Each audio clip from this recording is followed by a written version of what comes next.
Assalamualaikum warahmatullahi wabarakatuh. Apa kabar semuanya? Semoga sahabat semua dalam keadaan sehat walafiat, lancar dan berlimpah rezekinya, dipermudah segala urusan kebaikannya dunia dan akhirat. Amin ya rabbal alamin. Sebelum kita mulai, alangkah indahnya jika sahabat semua mendukung channel Tema Islami ini dengan mengklik tombol subscribe, like, share, dan komen. Jangan lupa juga nyalakan tombol loncengnya untuk mengetahui video-video terbaru dari Tema Islami. Terima kasih banyak. Syukron kathiron.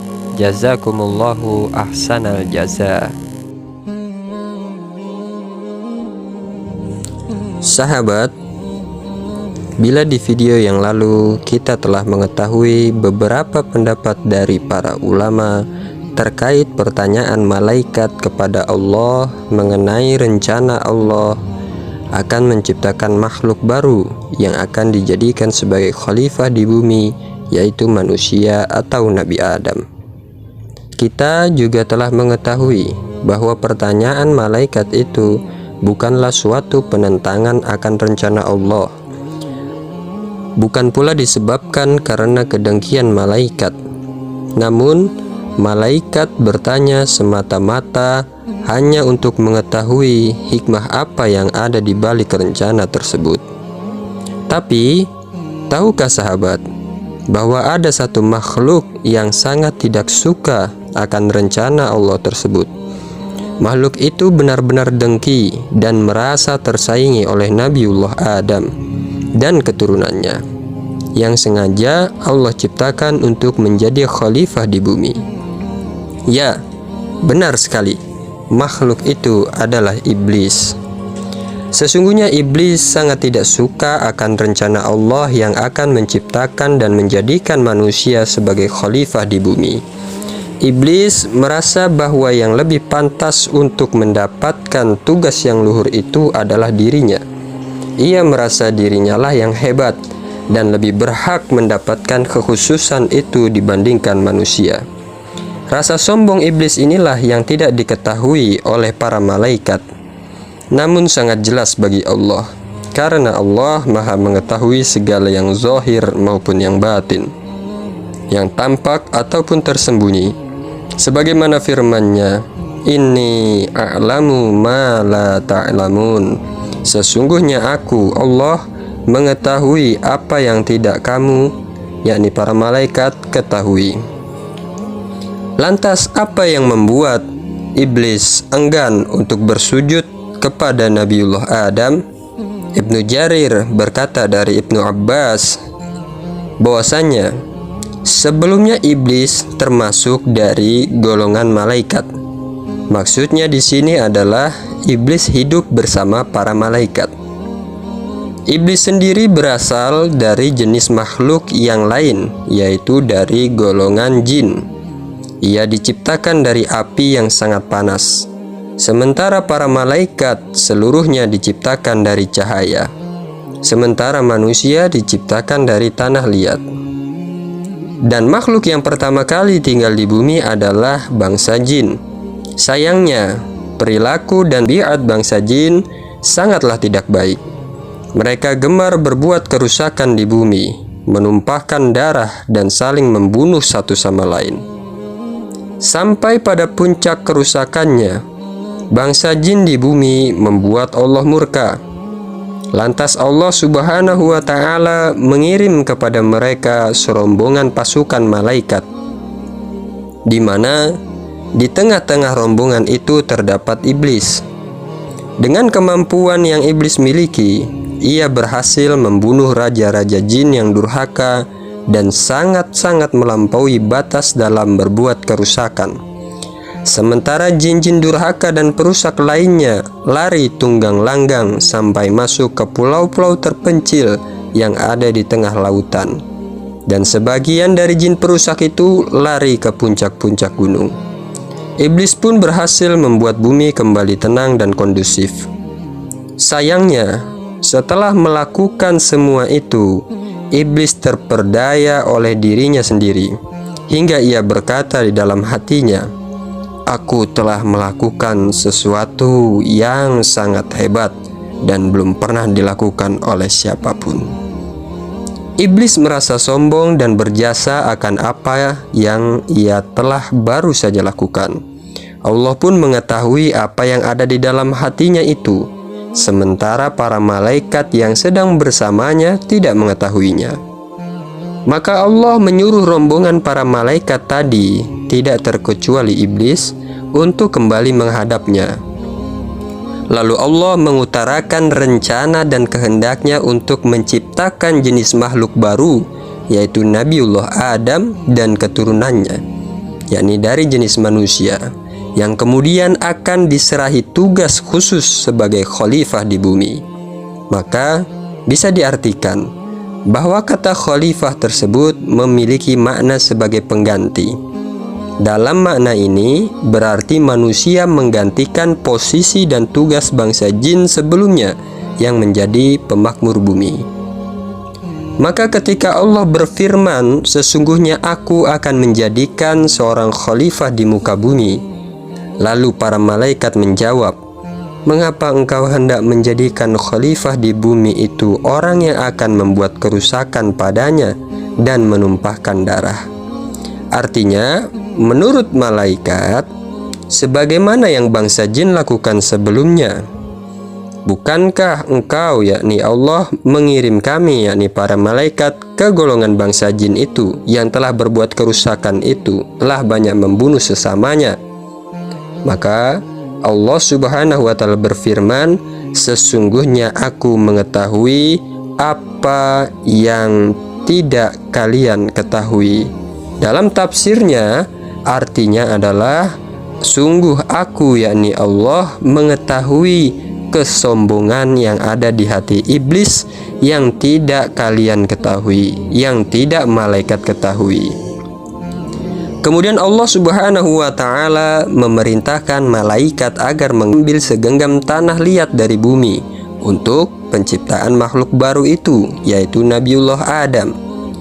Dia menciptakan Adam dari tanah liat. Tanah liat yang bagus, berasal dari lumpur hitam yang dibentuk dan berbau tidak enak. Dalam riwayat lain, Allah mengutus Jibril ke bumi untuk mengambil tanah liat dari sana. Maka bumi berkata, "Sesungguhnya aku berlindung kepada Allah darimu, agar engkau tidak mengurangiku dan tidak menodaiku." Malaikat Jibril kembali dan tidak mengambil tanah dari bumi. Jibril berkata, "Ya Rabbi, bumi berlindung kepadamu dariku." Maka aku kembali. Maka Allah mengutus Mikail. Bumi pun berlindung kepada Allah darinya. Maka Mikail tidak mengambilnya. Mikail kembali dan berkata sebagaimana yang dikatakan Jibril. Lalu Allah mengutus malaikat maut. Maka bumi berlindung kepada Allah darinya. Namun malaikat maut menjawab kepada bumi, "Aku juga berlindung kepada Allah bila aku kembali tanpa melaksanakan perintahnya." Maka malaikat maut pun berhasil mengambil beberapa tanah dari permukaan bumi. Ia mencampur dan tidak mengambil dari satu tempat. Ia mengambil tanah merah, putih, hitam, dan lainnya. Oleh karena itu, anak cucu Adam lahir dengan warna kulit yang beraneka ragam. Malaikat maut membawanya naik hingga tanah itu menjadi basah kembali dan menjadi lumpur yang lengket. Kemudian Allah Subhanahu wa Ta'ala berfirman kepada malaikat, "A'udzu billahi minasyaitonir rajim. Idz qala rabbuka lil malaikati inni khaliqum basyaram min tin." Ingatlah ketika Tuhanmu berfirman kepada malaikat, "Sesungguhnya aku akan menciptakan manusia dari tanah. Fa'idha sawaituhu wa nafakhtu fihi min ruhi faqa'u lahu sajidin."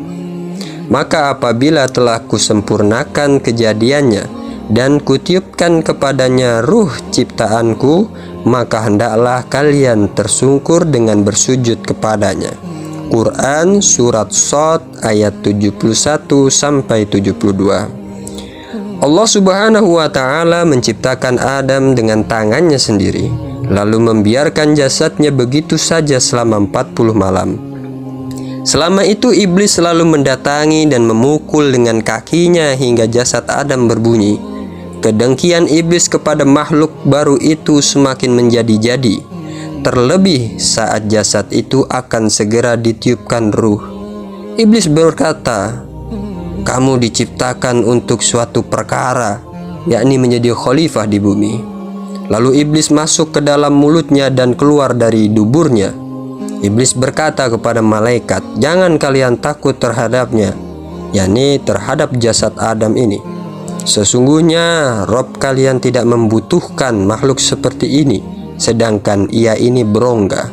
Artinya adalah iblis mengejek Adam dan merasa bahwa makhluk ini tidak pantas dijadikan khalifah di bumi menggantikan posisi bangsa jin.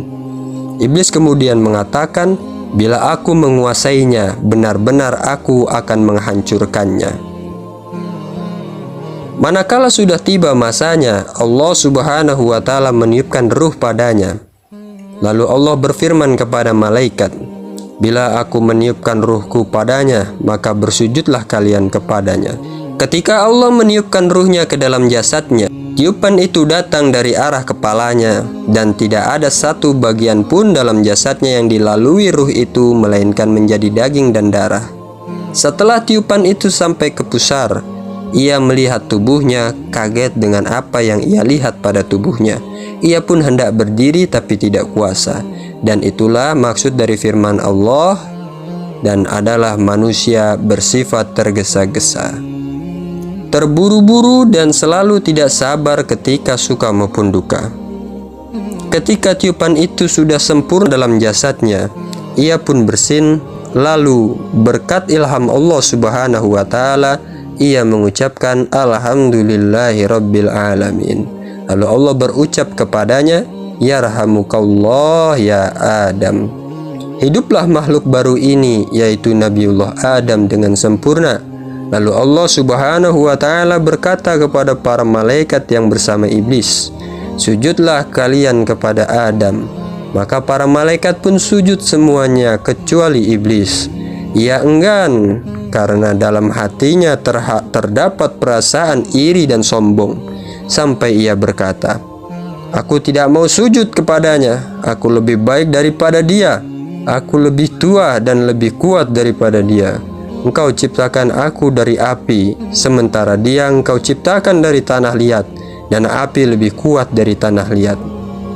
Manakala iblis enggan untuk sujud, maka Allah pun menjadikannya jahat, jauh dari segala macam kebaikan, dan menjadikannya setan terkutuk sebagai hukuman dari kemaksiatannya. Sahabat tema Islami yang dirahmati Allah, itulah sejarah singkat mengenai alasan iblis mendengki kepada Adam dan keturunannya. Ia merasa dirinya lah yang berhak mendapatkan kemuliaan dibandingkan makhluk lain, termasuk manusia. Kehebatannya membuat dirinya lupa diri.